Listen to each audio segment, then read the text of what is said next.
Welcome back to the Word on Fire Show. I'm Matthew Petrusik, Senior Director of the Word on Fire Institute and the host of the Word on Fire Show. Thanks for joining us. Is Christianity a useful religion to the West? The high-profile atheist Richard Dawkins recently made news by claiming that while still an atheist, he considers himself a cultural Christian because of Christianity's utility in supporting Western cultural and political values, which Dawkins laments are under attack. The former atheist Ayaan Hirsi Ali also recently shared that she became a Christian upon realizing that Christianity is necessary to preserve Western political norms. Now, while Christians may be pleased to hear something positive about their religion for a change, there are some underlying complex and even troubling questions about making the connection between Christianity and utility, especially as it relates to contemporary Western values. What, for example, defines useful, and in response to what specific societal goals? Is Christianity's utility limited to the West alone? Aren't there some Western values that are antithetical to Christianity? And does it even make sense for an atheist to use the moral language of utility at all? Here today to help us get some clarity on these and related questions is Bishop Robert Barron.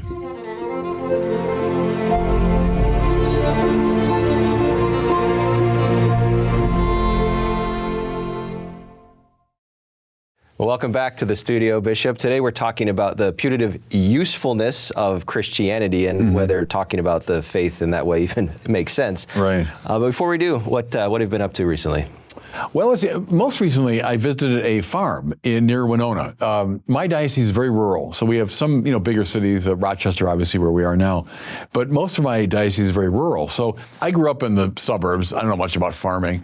And I'd run into these folks and I'd say, I'd like to know more about the farm and how do you do it and planting and harvesting. And so this wonderful gentleman who has a farm near Winona invited me, and we finally worked it out in the calendar. So I spent 2 or 3 hours. It was delightful, really. He has one farm is kind of a cattle farm. The other one is he's planting, corn and hay and various things.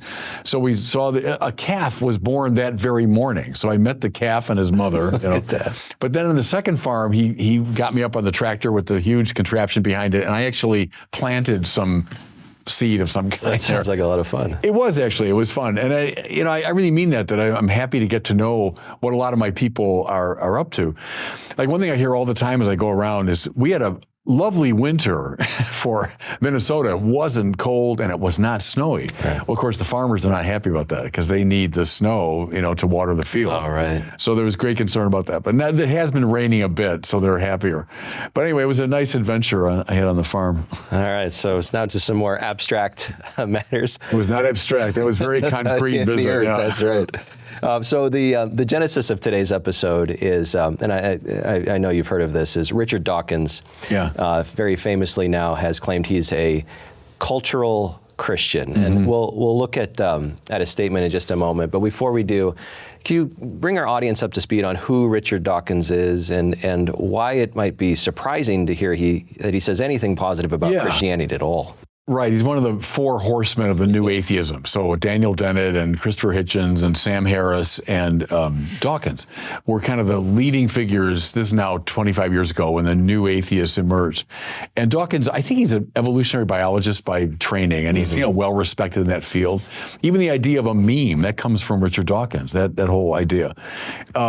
Anyway, he emerges, though, famously as this bitter critic of religion. So he's like Hitchens, I suppose, who had the same kind of vitriolic approach to religion, and Dawkins is just utterly dismissive of the Bible and of Christianity. So, if there's an enemy of the church, you'd say it's Richard Dawkins. Right. So that's why it was, as you say, a bit surprising when he's quite an old man. He must be in his upper 70s or 80, I suppose, comes out with at least something positive to say about Christianity. So what was new about the new atheism, and how is it faring now? Yeah, not much in my judgment, I think, except its nastiness. The arguments of the new atheists, Hitchens and company, Sam Harris, they're mostly warmed over arguments from, Feuerbach and Freud and Marx and, the classical atheists. So I didn't find really anything new in their argumentation. What was new is their nastiness, and I would say their dismissal of religion. You read the great atheists like a Nietzsche or Marx or Freud even, you get the sense they're dealing with something very serious, and they're opposed to it, to be sure, but they know they're up against a formidable enemy and that they're in a really fundamental struggle. With the new atheists, and to me it was a sign of their intellectual superficiality, it's like religion is sort of like an idiot child that we just have to kind of get off the stage as quickly as possible. And, there was such a crude dismissal of this very rich intellectual tradition, and they gave no indication of having engaged it in any way. You read Hitchens and Dawkins too. It was, picking out the very, very, very worst elements in religious behavior over the centuries and saying that's what it's all about. But no serious engagement of the Bible, Augustine, Aquinas, Newman, people like that. So I was never impressed by the new atheists. It was new in its nastiness. New, I think, too, in its evangelical verve. They were darn good evangelists for their position. And I know that because they convinced a lot of people in, let's say, the last, generation, the last 20, 25 years. I hear the rhetoric of Dawkins and Harris and company every day online from people. Whenever someone goes, the Bible, Bronze Age mythology. Okay, you've been reading, Dawkins. Or, God is as crazy as, or God is like King Lear in Act 5, except God's crazier. They've been reading Dawkins. So they were good evangelists. They were rhetorically gifted, and they were willing to kind of get out there and use the new media, all of that. So, now to the final question you raised. They're not doing well now, it seems to me. I think their time passed quickly. And in fact, we touch on this, there's a revival of something else going on right now, where I think a lot of the people who heard the new atheists and bought it for the moment are realizing what a hopelessly nihilistic vision it is. And they're turning, I think, back to religion in serious ways. Right, it doesn't work out well when applied, right? Right. Well, I come from nothing, I'm going nowhere, there's no moral value, my life has absolutely no meaning. Oh, great. Great. So when that really sinks in, well, then what do you have? You have nothing. Well, let's now turn to Dawkins' statement. So he said this in a recent interview, and he's speaking specifically about the United Kingdom, but for him it means the West generally. So here's the quote. I do think we are culturally a Christian country. I call myself a cultural Christian. I'm not a believer, but there is a distinction between being a believing Christian and a cultural Christian. So first, Bishop, what do you think about making this sort of distinguishing move between saying, well, there's people called believing Christians and there's people called cultural Christians. Is this a helpful move sociologically, morally, and theologically? Not finally, no. I guess I can see a certain legitimacy if he's saying there are elements within the classically Christian cultures that I like. Right? Whether they're moral, they're aesthetic, whatever. Even as I repudiate the dogmatic claims. I think there are a lot of people who have embraced that kind of position. I remember this years ago when I was a student in France. François Mitterrand was the president. Mitterrand was a socialist and a non-believer. And he was quoted at one point saying I love the ethics, but la métaphysique, is ridiculous. And that's kind of the Dawkins position. So Mitterrand admired the moral system that came out of Christianity, but, no one takes the metaphysics seriously. So I'm familiar with the position, and I think you can make it in at least a superficial way. So in the same interview, Dawkins goes on, because one way to read him is saying, well, he's just expressing his personal preference for some of the values of Christianity. But he takes makes a deeper move there, and he says that he actually prefers Christianity over other religions and other belief systems, precise because of its treatment of women. And he also expresses displeasure at the possibility of losing what he calls beautiful parishes and cathedrals. And he ends with this quote. He says, so I call myself a cultural Christian, and I think it would be truly dreadful if we substituted any other alternative religion. So how do we understand Dawkins' moral logic here? He's saying that on the one hand, he doesn't believe in Christianity, and yet on the other hand, he wants to retrieve some kind of apparently objective good out of it. Does that make any sense? Ultimately, no. And the reason is the transcendentals are connected. And I think a lot of our viewers know that the three great transcendentals of the true, the good, and the beautiful. They're features of being, so Aquinas would say. Whenever there's the real, you find these three elements. Well, he's putting his finger on two of them, right? So when he says the way Christianity treats women, he probably means that ethically speaking, there's something very admirable about the way Christianity has embraced the poor and so on and so forth. Those who led the charge against slavery were largely Christians and so on. So that's the good, that's the ethical side. And then he touches on the beautiful.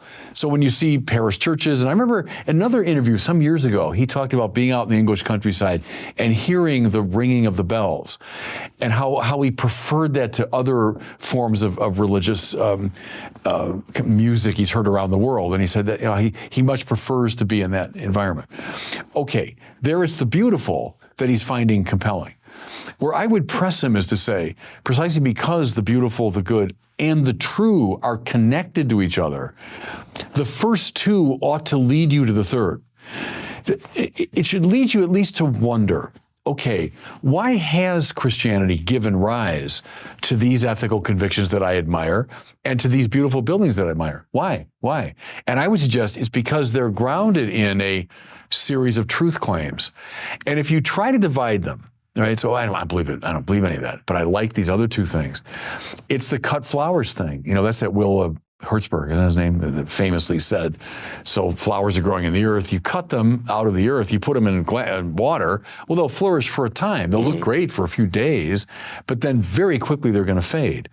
Well, that's what we're dealing with here. If you say, yeah, I love the ethical system, I love the aesthetics of Christianity, let me cut them out of the earth of Christian dogma, put them in a glass. Well, there they are. I love Christian culture. Look at it. But that's going to fade away if you take these flowers out of the earth of Christian belief. So that's why in the long run, what he's proposing is not going to work. Now, I want to say glass is half full. All right, I'll start with that. That's a pretty good concession. In fact, excellent concession. If he really believes, both in terms of ethics and aesthetics, Christianity's given rise to this wonderful thing. All right, I can build on that, and try to show now the link. Chartres Cathedral didn't just come out of nowhere. It grew up out of the soil of Christian belief, the Incarnation and the Old Testament and the Blessed Mother and so on. And the opposition to slavery, let's say, didn't fall out of the sky. It came up out of a rather loamy biblical and philosophical tradition associated with Christianity. So I'm always aware of Will Hertzberg. I'm always aware of that. A lot of people subscribe to that today. I love the flowers, but I'm not crazy about the earth that gave rise to them. Yeah, and it's important to keep in mind that sort of the premise of this interview for Dawkins is that he's lamenting the sort of the wane of Christian culture. Yeah. And so that's why he's trying to praise it, but he doesn't seem aware of why it might be waning. So let's hone in a little bit more on the fact that he's making an argument for utility as an atheist, not as an agnostic. It seems that the whole idea of utility as a concept really only makes sense, usefulness, if it's in relationship to some final goal, right? It's instrumental by definition. Something. Yeah, so something's only useful insofar as it leads to something else. But isn't, from an atheistic perspective, aren't all final goals ultimately arbitrary? So how can we even speak of utility as a coherent concept? Yeah, no, I think you're right. I don't think you really can, because it's got to be, it's like our previous conversation about the ordered nature of the goods. If something's instrumental, that means I'm using it for some good. All right, and then that good situates itself how in relation to the highest good. So ultimately, you can't bracket final causality. That's the issue we're dealing with. And that's a mark of modernity, of course, is a bracketing of final causality. Right. That becomes a matter of subjective opinion. So you want what you want, and she wants what she wants. And but the system will not sustain itself under those conditions. So no, I quite agree with that. I'd ask him again, what's the summum bonum for you? What is it? What's the highest good? Something. And are you recognizing at least a participation in it when you recognize these ethical and aesthetic values? I might begin to press it that way with them. And there's also certainly a cafeteria pick and choose a move that he makes with regards to Christianity, because he also wants it crystal clear for the audience that he does not agree with the Christian conception of the nature of human sexuality. And so there's another sort of meta-ethical dimension or question here, and that's, so let's say that you're looking at Christianity and you're saying, well, these values are good and these values are bad, so we're going to keep these but discard these. what do we say about that system that making that evaluative judgment? Again, can atheism even support any system at all that makes those judgments? I think no. I think that's the problem, is it collapses under its own weight because it brackets the summum bonum question. And when you do that, the other goods fall apart as well. Because, go right back here to Aquinas' fourth argument for God's existence, right? When he's beginning with, we name things according to better or worse, not generically here, but in terms of the transcendental. We say something is more or less good, true, or beautiful. Well, I can do that, Aquinas says, only in relation to something that at least implicitly, inchoately, I perceive as highest in truth and goodness and beauty. And that which is highest in those areas is that which has those qualities in an absolute way, and therefore is the creator and ground of the limited instances I can see in the world. I know I'm speaking rather abstractly here, but it's to the point of even to perceive something as a good, right. Even to say, this is better than that, and that's better than both of those. To make those moves, implicitly I'm affirming a highest good or true or beautiful. If the atheist says, oh no, God talk is just silly, nonsensical, well then my capacity to make those evaluative moves also collapses, and it all becomes subjectivized. Now, welcome to our society in many ways, where all these things have become subjectivized. Right. Who are you to tell me what to believe? Who are you to tell me what to do? Now, of course, you can run around that because you've now just named, well, that must be a value for you objectively. I mean, not just for you, but objectively. Right. Because you're appealing to me to say, hey, you should honor this value of mine. Well, why? If it's only subjective. So, I mean, you can't really sustain a purely subjectivistic approach. You can't. Everyone's got some objective value. If you do, and you keep pressing that, then you're going to get to the summum bonum. So that's how I would play that game if I were doing it, in dialogue with them. So let's turn to someone else who's famously now used sort of the utility of Christianity as an argument in support of Christianity. This is the women's right campaigner and once atheist. She's actually says she's converted. Ayaan Hirsi Ali. So in a widely read article entitled "Why I Am Now a Christian," which she explicitly says she's writing against Bertrand Russell, who says "Why I'm not a Christian" in his famous essay. She writes the following. So I'll read the quote and then get your reaction to it. She says, "The freedom of conscience and speech is perhaps the greatest benefit of Western civilization. It does not come naturally to man. It's the product of centuries of debate within Jewish and Christian communities. It was these debates that advanced science and reason, diminished cruelty, suppressed superstitions, and built institutions to order and protect life while guaranteeing freedom to as many people as possible." So atheism, she says, cannot support these values. Christianity can, therefore Christianity is the right answer. Well, first of all, good for her, because that's a very important insight. Tom Holland makes it as well, that these things we take for granted in the West, like, well, everyone believes that, right? Well, obviously, no. In fact, across the centuries and even today, an awful lot of people don't believe that. Why do they believe, for example, in the, as the Pope just put it, the infinite dignity of the individual? Why would we hold that every human being should be respected? Did Julius Caesar believe that? Clearly not. Is it believed today, let's say, in totalitarian societies? Clearly not. So what is it? Where'd that come from? And Holland's answer, and I think her implicit answer is, it comes from the Bible. It comes from a keen sense of creation. We've been created in God's image and likeness, and more to it, the Christ who was crushed and put to death by a totalitarian system was raised by God from the dead and declared Lord of the nations. And therefore, an embrace of the victim, the marginalized, the David against Goliath and all of that comes up out of the Christian heritage. And so it's not accidental.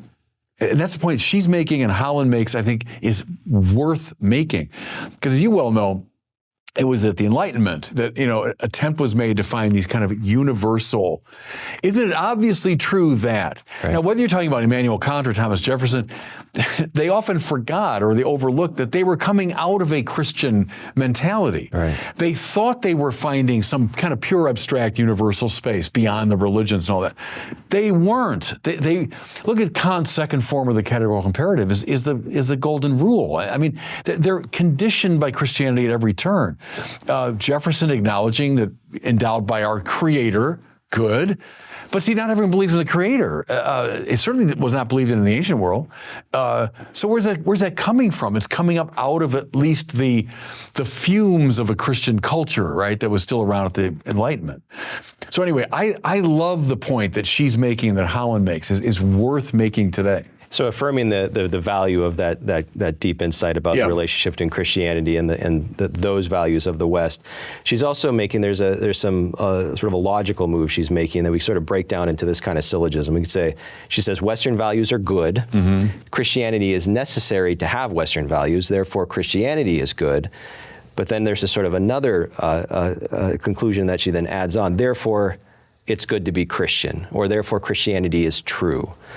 Is there a problem with her moral logic or her logic there? Yeah, as stated there, I think there is. But it's honoring, at least implicitly, that connection between the transcendentals that I was hinting at. So that she's following, it seems to me, the good in the direction of the true, which is a good instinct, So where does it come from? Where do these values come from?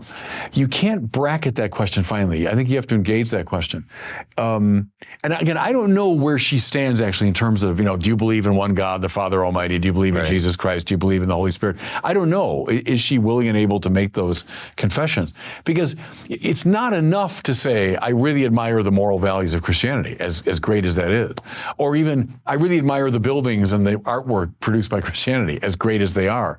You do finally have to link all the transcendentals together, right? And then, because the church, when someone's baptized or confirmed, it doesn't say, are you against slavery? Do you believe that the individual should be respected? It doesn't ask you moral questions. It asks doctrinal questions. Right. I'll do it tonight when I confirm these kids here. I'm going to say, do you believe in one God? Do you believe in Jesus Christ? Do you believe in the Holy Spirit? So that's interesting that the church has asked that kind of question rather than, or do you think Chartres Cathedral is beautiful? Yes, I do. All right, you're in. I hope they think it's beautiful, but I don't ask those questions. I ask doctrinal questions. Right. And I think that matters. So we'll move on to a related topic in just a moment, but just pressing on the sort of the logic that she seems to be using here. As you well know, and we've talked about extensively, Western values does not only include the dignity of the individual and freedom of conscience. It also includes, under the category of autonomy, what Christianity would consider great evils, abortion and polyamorous relationships and euthanasia and so on and forth. So if the justification for Christianity is that it supports Western values, but then there's some Western values that contradict Christianity, where does that leave sort of the status of Christianity? Well, no, it's just acknowledging that some values that have emerged in the West have not come from Christianity. They've come from other sources. So I think a lot of that comes from Nietzsche and Sartre and Foucault, and it comes from this sort of postmodern insistence upon the primacy of the will. And none of that is Christian. In fact, I've always identified that as an ancient Christian heresy, a kind of voluntarism. And it was the great Joseph Ratzinger in the Regensburg Address. That's what he was talking about in that famous speech. Became infamous. But the danger of voluntarism. And it's an ancient problem. It comes right up through the tradition, and it massively expresses itself in Nietzsche and then people like Foucault in the 20th century. And I think it's now the default position of most teenagers in America is a kind of voluntarism, that the will has primacy over the intellect. Whenever you make that move, you are in serious trouble. Whether you're doing it theologically, as some did in the Middle Ages, or then you start doing it, you transpose the language about God into anthropological language. And now it becomes my will is so sovereign. It's sovereign even over being. So when Descartes, for example, who had a voluntaristic streak, said, well, if God wanted 2 + 2 to equal 5, it would. Right? Descartes says that. And that's coming up out of Occam and that tradition. Well, what if some of the crazy wokest people say today? Well, 2 + 2 is 4. That's oppressive, patriarchal. It could be 5 if you want it to be. See, that's not just a weird contemporary thing. That's a very ancient problem. It's voluntarism. So I would argue that that's come from a bad place. It's come not from Christianity, from other cultural sources. And so we should stand athwart all that business. Are there any dangers also with specifically linking, or let's say exclusively linking Christianity to the West?